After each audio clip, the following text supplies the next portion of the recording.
چھوڑنے والے ہمیشہ بہانے کی تلاش میں رہتے ہیں، انہیں جانے دیں۔ یقین کیجئے جو آپ سے مخلص ہوں گے وہ 10 جوتے کھا کے بھی آپ کا ساتھ نہیں چھوڑیں گے۔ جب عقل پہ پردہ پڑتا ہے تو سب سے برا سمجھانے والا لگتا ہے۔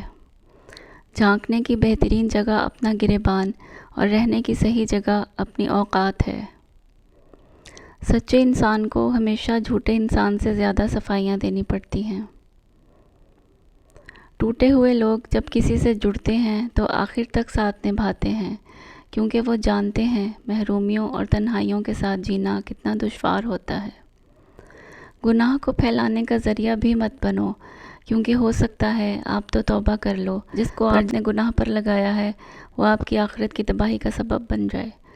حرام مال میں برکت نہیں ہوتی، کسی نہ کسی طرح ہاتھ سے نکل جاتا ہے۔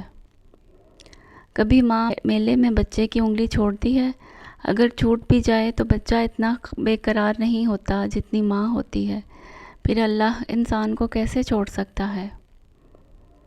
ایک طرف نفرت ہے جو چند لمحوں میں محسوس کر لی جاتی ہے، اور ایک طرف محبت ہے جس کا یقین دلانے میں زندگی گزر جاتی ہے۔ جن لوگوں کو ماننا رکھنا آتا ہو وہاں الفاظ ضائع کرنے سے بہتر ہے انسان مسکرا کر خاموش ہو جائے۔ اپنے کپڑے اور جوتے خاص موقع کے لیے رکھنا بند کر دیں، جب بھی ہو سکے پہنیں، آج کل زندہ رہنا ہی خاص موقع ہے۔ بہت احتیاط کیجئے، آپ کے بچے نصیحت کو نہیں آپ کے کردار کو اپنائیں گے۔ جو لوگ خواہشوں کی کشتی پر بیٹھ کر گہرے دریاؤں کا رخ کرتے ہیں اکثر ڈوبتے ہیں۔ محبت نہ ملے تو ہم میں چور ہو جاتے ہیں، اور اگر مل جائے تو بچے بن جاتے ہیں۔ یہ تو طے ہے کہ محبت ہونے کے بعد انسان پہلے جیسا نہیں رہتا۔ گفتگو کے لیے انسان منہ اپنا کھولتا ہے اور تربیت اس کے بڑوں کی بولتی ہے۔ شاید اسی لیے کسی نے کیا خوب کہا ہے، عادتیں نسلوں کا پتہ دیتی ہیں۔ اگر آپ کا دوسرا نصف غائب ہے تو اپنے خلا کو عارضی لوگوں سے نہ بھرنا۔ انسانیت کی کتاب کا پہلا حرف احساس اور رحم دلی ہے۔ جو خوشیاں اللہ سے غافل کر دے، جو تعلق اللہ کو ہی بھلا دے، جو کام نماز تک چھڑوا دیں، وہ کام، وہ خوشی، وہ تعلق دھوکے کے سوا کچھ نہیں۔ حضرت علی رضی اللہ عنہ نے فرمایا، قیامت کی نشانی میں ایک نشانی یہ بھی ہے کہ جھوٹے لوگوں کی عزت ہوگی اور سچے لوگ ذلیل ہو رہے ہوں گے۔ منافق کو آپ کا دکھ اور حاسد کو آپ کا سکھ آشکار کر دیتا ہے۔ ان لوگوں کو میسر آنا چھوڑ دیں جو آپ کو فراغت کے لمحوں میں وقت گزاری کے لیے یاد کرتے ہیں۔ سنیں، آپ اہم ہیں، اپنی عزت کریں۔ عافیت کے 10 حصے ہیں، 9 حصے خاموشی اور 1 حصہ لوگوں سے کنارہ کش رہنا ہے۔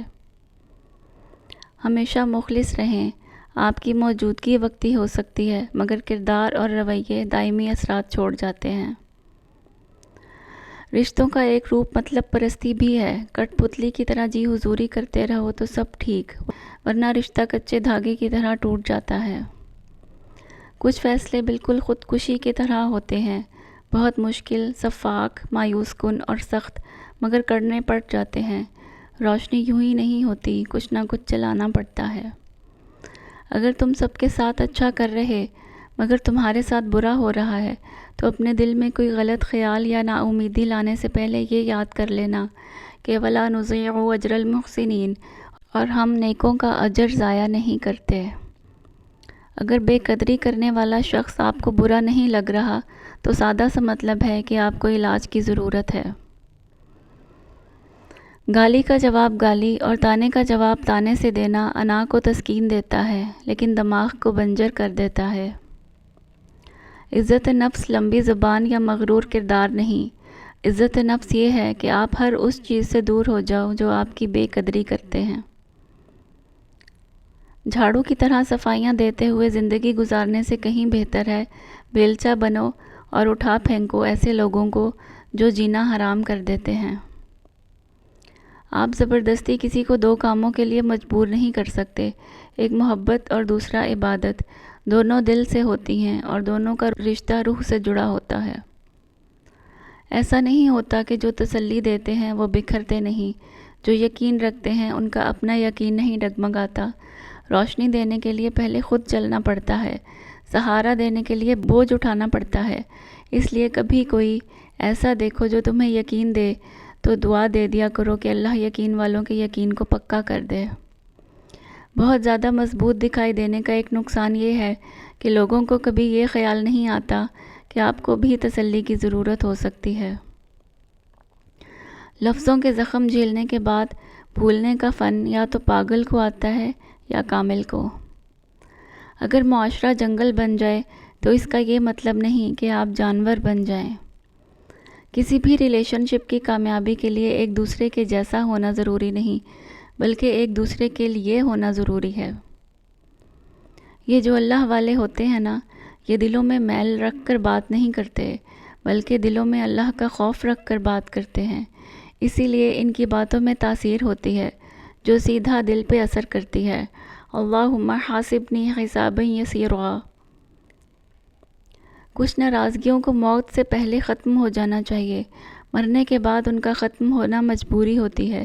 زندگی میں ان کا ختم ہو جانا محبت ہوتی ہے، اور ہر تعلق میں اتنی محبت ہونی چاہیے کہ اس میں ناراضگی ختم کرنے کے لیے موت کا انتظار نہ کرنا پڑے۔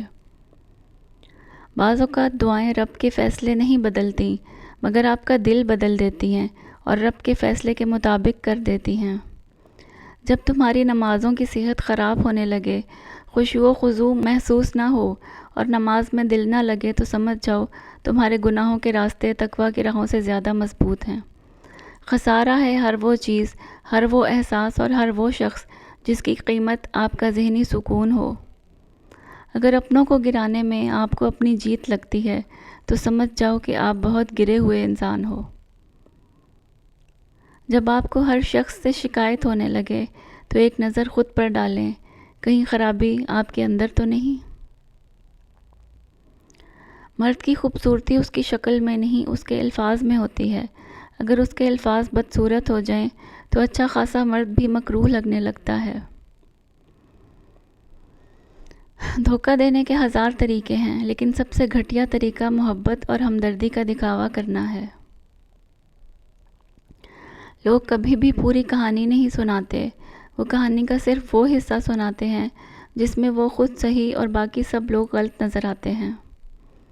یہ زندگی صرف تب تک ہلکی ہے جب تک سارے بوجھ ماں باپ نے اٹھائے ہوں۔ ہماری اخلاقیات کا تعارف بد اخلاقی کا جواب دیتے وقت ہوتا ہے۔ انسان کا سب سے بڑا کارنامہ یہ ہے کہ وہ اپنا دل اور زبان قابو میں رکھے۔ جس چیز کو دماغ اور دل ایک ساتھ قبول نہ کر سکیں وہ منافقت ہے۔ ایک عورت کی میچورٹی یہ ہے کہ اسے یہ علم ہو کہ مضبوط اور باکردار ہونا خوبصورت ہونے سے لاکھ درجے بہتر ہے۔ آغاز پر یقین مت کیجیے، حقیقی الفاظ آخر میں ادا کیے جاتے ہیں۔